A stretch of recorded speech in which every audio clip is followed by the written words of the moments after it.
com o tempo.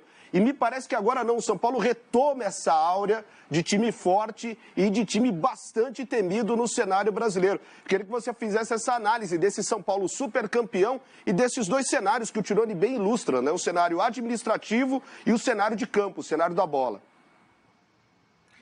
Ivan, eu acho que uma coisa não anda sem a outra, sabe?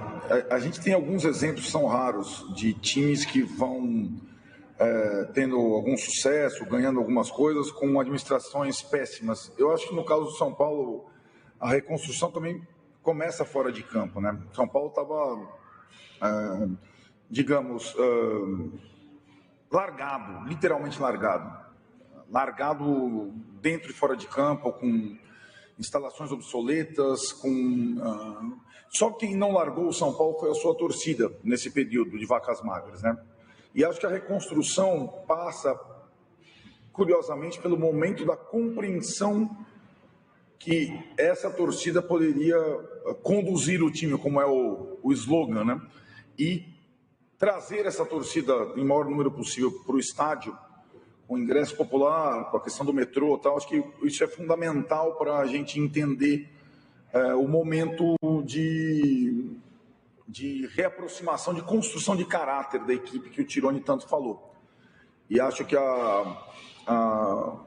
atualmente você não consegue vislumbrar um ciclo vencedor ainda, como disse o Rafinha, mas você consegue identificar que o São Paulo vai ser uma equipe difícil de ser batida. Porque agora as coisas de fora do campo começaram a entrar dentro de campo. Hoje o São Paulo tem grandes arrecadações, tem premiações pelas conquistas, e aqui a roda vai girando num sentido favorável, a ponto de perder o técnico que tinha tirado o time da fila e ter outro novato no comando não significou no início da temporada um desastre, pelo contrário. Como disse o Carpini, foi a semana da vida dele, foi uma das semanas mais especiais da história do São Paulo recentemente, né? Então, eu acho que o Carpini está vivendo uma coisa que ele nunca viveu na vida, e o time tem os seus toques desse novo treinador, como a gente vem falando no G4, coisas sutis, mas coisas significativas.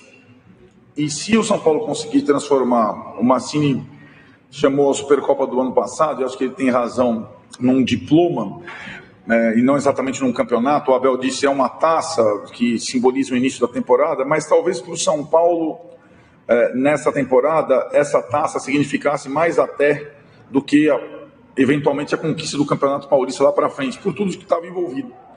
Por não ter conquistado antes, por ser o Palmeiras, por ser o jogo da volta das duas torcidas, e por comprovar que o time pode continuar forte, mesmo sem o Dorival Júnior, que foi treinar a seleção brasileira, né? Então, acho que tem muita coisa significativa para o São Paulo na partida de ontem, a ponto de os principais, ou vários dos principais jogadores não estarem em campo, e o time ter conseguido fazer uma partida parelha e muito bem estratégica, desde, acho, da escalação até a condução do jogo. E a gente falava muito isso, né, Marília e Massini, na semana. Ganhar do Palmeiras significa estender o jogo ao máximo, se possível, quando não dá para ganhar, até os pênaltis, porque o Palmeiras tem um problemão nos pênaltis. Então, a partir do momento em que para o São Paulo, no segundo tempo, 0-0, começam as trocas do Palmeiras. As trocas do Palmeiras são sempre inferiores ao time titular, quase sempre, e os pênaltis se aproximavam. O São Paulo lidava com dois cenários, ou ganhar o jogo ou ganhar nos pênaltis. E aí o detalhe do campo, do cheiro da grama, né, Ivan?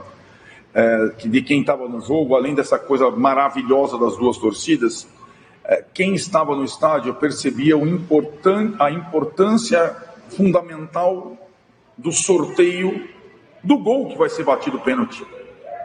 Isso no futebol, com as torcidas organizadas atrás do gol, ela é meio caminho andado.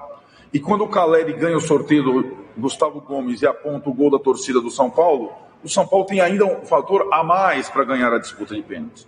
A confiança dos jogadores batendo com o seu povo atrás aí é uma, e o do Palmeiras com todo mundo provocando é outra. Então, para mim, a vitória nos pênaltis começou na moedinha. Quando o Caleri fala da moedinha, a história do São Paulo fala da moeda caiu de pé. A moeda caiu para a gente, foi a moeda que ele sorteou lá com o Gustavo Gomes, e indicou aonde seriam batidos os pênaltis. E você está vendo, né, nesse cenário, só tem São Paulo, certo? O Palmeiras estava todo do outro lado. E isso fez bastante diferença no cômputo geral, na vitória, nas penalidades. Mazzini, queria te ouvir também analisando esse jogo, e você destacava na semana passada, né, o Arnaldo lembrava bem do diploma. O que esse diploma simboliza para esse elenco atual do São Paulo, Massa? Cara, eu estou muito à vontade para falar disso, porque foi o Palmeiras que ganhou o diploma no passado. Valeu para o seu Flamengo, foi interessante. Mas, do ponto de vista do São Paulo, acho que é uma taça importante pela situação do Carpini, né? Agora, eu tenho certeza absoluta que se chegar em dezembro com a Supercopa na mão, o torcedor do São Paulo vai ficar desconfiado, no mínimo, tá? Agora, do ponto de vista do jogo em si, do ponto de vista do São Paulo, sem o Lucas, o São Paulo ontem, quando não teve o Rato, que foi bem marcado, virou o samba de uma nota só, que era a bola para o Caleri. Uma o Everton deu, ele perdeu o gol, e a outra foi a bola que ele ajeitou para o chute que desviou na zaga e o Everton defendeu. A rigor, são duas chances claras de gol. O Luciano poderia ter tido a chance em outra jogada do Caleri e não conseguiu. E a cobrança de falta, que foi razoavelmente perigosa ali no final. Então, essa capacidade do Carpini de olhar com 30 minutos de jogo, que o Palmeiras estava com pressa para ganhar o jogo, faz diferença. Não é só o pênalti que influencia no resultado final, que o São Paulo foi muito mais competente e mereceu ganhar. O pênalti tem um aspecto fundamental no jogo. Porque, cara, eu não estive em BH e acho que eles têm toda a razão. O jogo na televisão é mais frio, mais gelado. No estádio é outra história. Mas eu tenho milhares de relatos de torcedores do Palmeiras que, quando terminou o jogo, falou: bom, a gente vai ficar aqui porque a gente está aqui, tem que ficar, mas já perdemos, né? Já perdemos. Então, essa é uma questão importante que fica para o Carpini decidir e resolver. O São Paulo ontem fez um jogo para ganhar a taça, para explorar a dificuldade do Palmeiras, como bem disse o Arnaldo, de levar o jogo, se possível, para o pênalti sem se arriscar.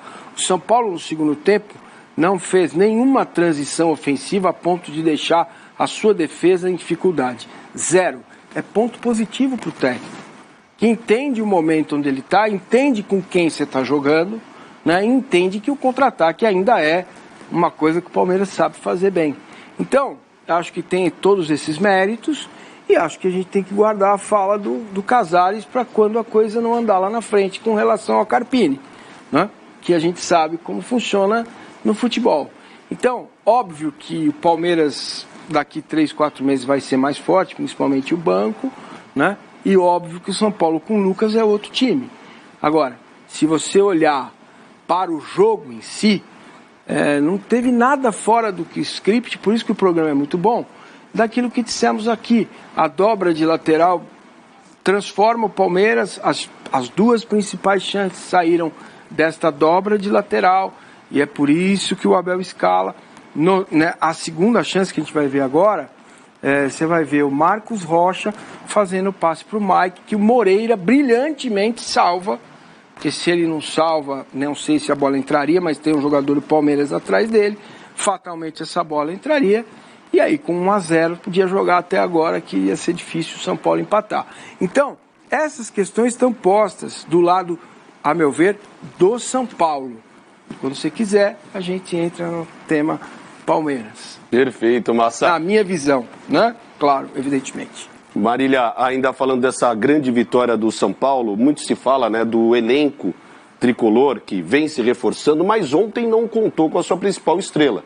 O Lucas, lesionado, não conseguiu se recuperar a tempo e até teve um certo pessimismo nas redes sociais do torcedor do São Paulo.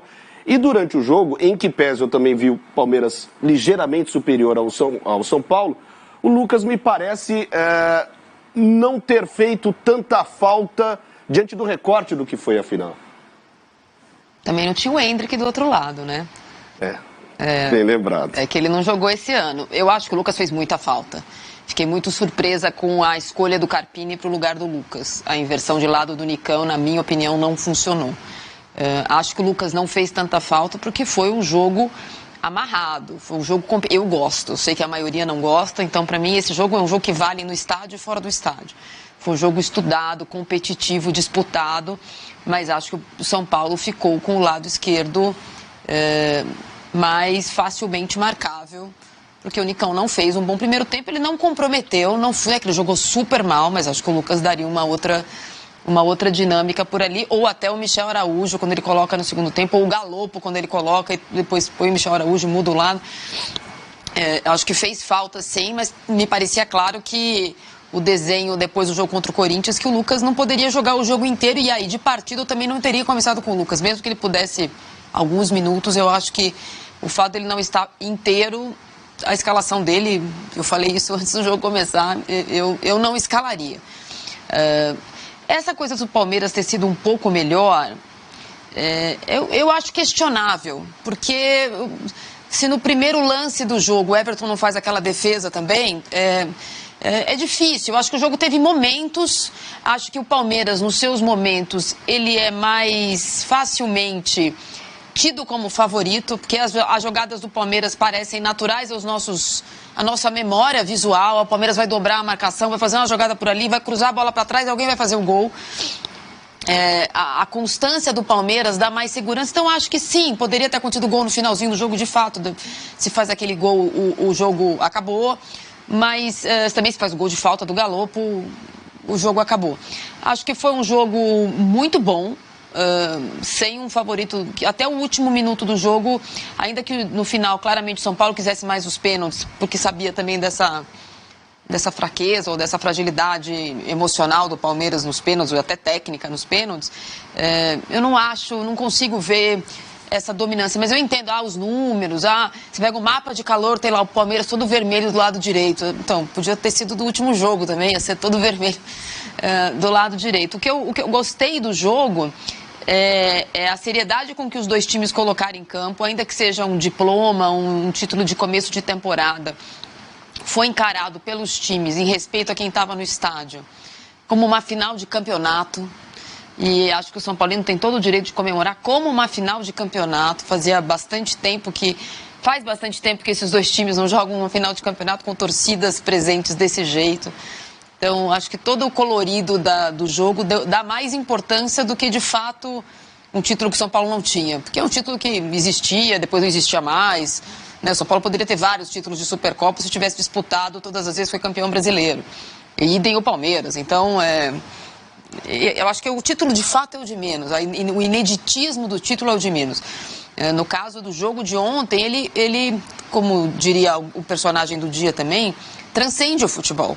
Para quem ganhou, para quem perdeu, fosse só um diploma de torneio início, talvez o Abel não fizesse os jogadores ficarem em campo para sentir a dor.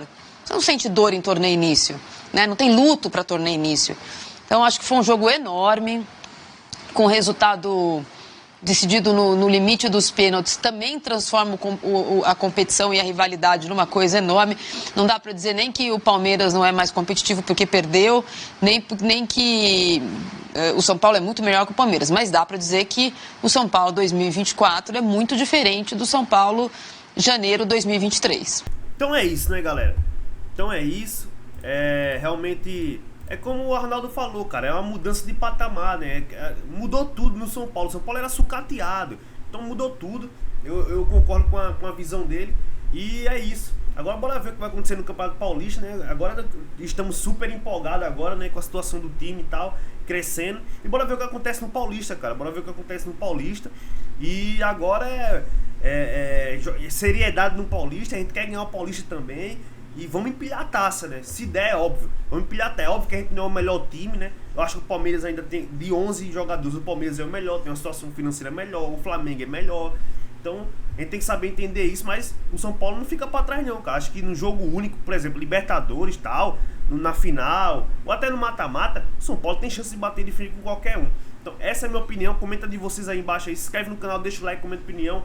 Link da Band Esporte, programa G4 na descrição, todos os créditos aí pra eles, valeu? É nóis, vamos São Paulo!